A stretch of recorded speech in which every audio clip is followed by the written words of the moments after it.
Welcome to the Deep Dive. We take sources, sometimes a whole stack of them, and boil them down to the stuff you really need to know.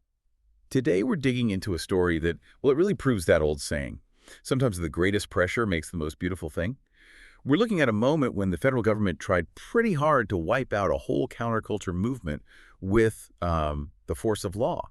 And instead, they sort of accidentally pushed that culture into becoming this legitimate high-end art form. It's wild. It really is. It's one of those classic unintended consequences stories, Our mission today for this deep dive is to unpack the details, the legacy of Operation Pipe Dreams. Yeah. That was this huge federal crackdown, specifically targeting glass pipes, bongs, that kind of thing.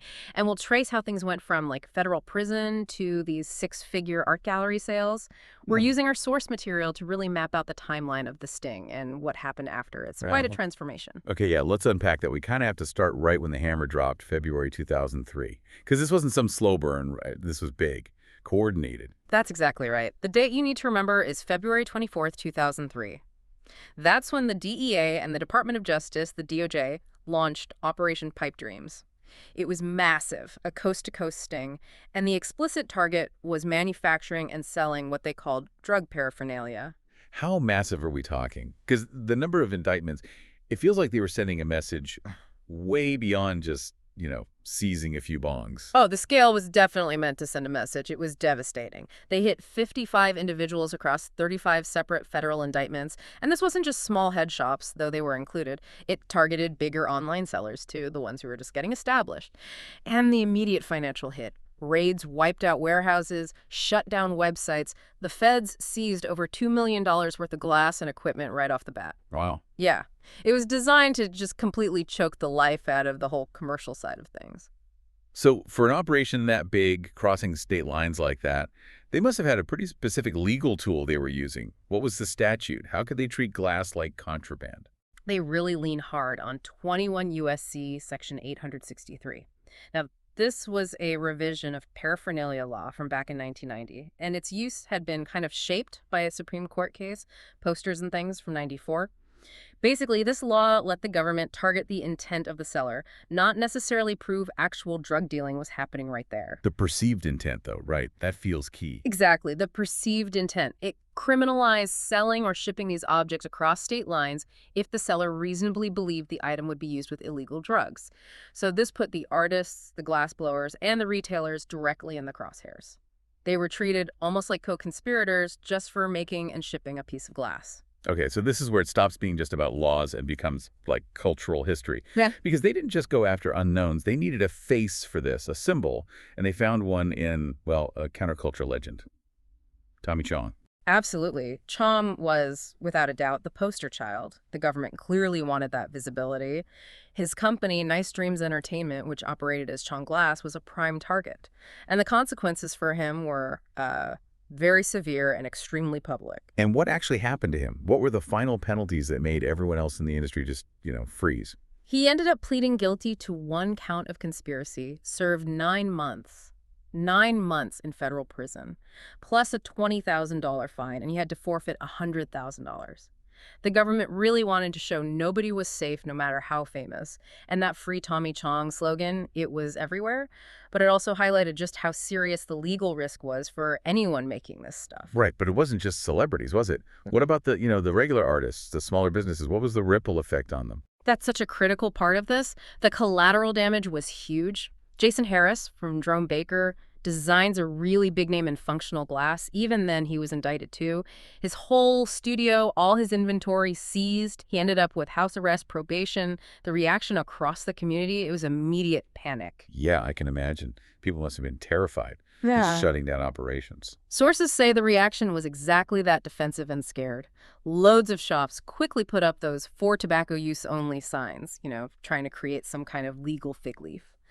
But for many artists, the fear of federal charges, prison time, it was just too much. Our sources mentioned torches across the country literally went cold. People just stopped, packed up their tools, waiting for that knock on the door. So initially, the operation achieved its goal, suppression. Okay, but here's the twist, right? This is the core of our deep dive today. The scene didn't just die. It actually sort of fused. It got stronger. How did that happen? How does this massive legal threat turn into an artistic renaissance? It's fascinating. The pressure essentially forced them to professionalize almost overnight. The thinking became, okay, if the government wants to treat these like felonies, we need to make them undeniably art. They realized the difference between, say, contraband and sculpture often comes down to execution, the technique, the documentation. So that rebellion, it shifted into refinement. That makes sense. But how specifically? Like, what changed in the way people actually made the glass after 2003? Fear becoming fuel is one thing, but what did that look like on the workbench? Well, they started borrowing heavily from scientific glass-blowing techniques, stuff that was previously seen as maybe too complex or expensive for the head shop market. Artists moved away from simpler, maybe clunkier forms towards real precision. For instance, a huge focus went into perfecting ground glass joints, making them smooth, perfectly sealed. That's a hallmark of high-end lab glass, right? Not disposable pipes. So like adopting almost industrial quality control. Kind of, yeah. And they dramatically improved color work, sculptural elements. This is when we really start seeing the emergence of super complex pieces, things like the recycler. Now, if you're not familiar, a recycler is a piece with multiple chambers designed so the water constantly flows back through, which cools the smoke better and looks amazing. That kind of engineering, it requires serious skill, serious artistry. Right. That definitely moves it beyond just function into something collectible, sculptural. So who are the key artists pushing things forward, keeping the flame lit, so to speak, right after the crackdown? There are a few names that always come up. People like Banjo Glass, Scott Deppe, who founded Mothership, Quave Glass. These guys are foundational. They were taking huge legal risks just by continuing to work and push the boundaries. And they got really meticulous about documenting their processes, photographing the steps. That helped legitimize it as art. They were consciously turning torchwork into complex, collectible sculptures. Partly, you have to assume, to justify the higher prices and the risk involved. So when we look at a really intricate piece today, like a heady pendant or a complex rig, that sophistication is, in a way, a direct result of that legal pressure. I think that's absolutely fair to say, yeah. Every technique, layering colors inside the glass, complex shaping, functional innovations, it all carries the shadow of Operation Pipe Dreams. They basically had to innovate past the point where these things could just be dismissed as crude tools. They built a community, they refined an art form, largely because the government tried to stamp it out. Which brings us to the legacy.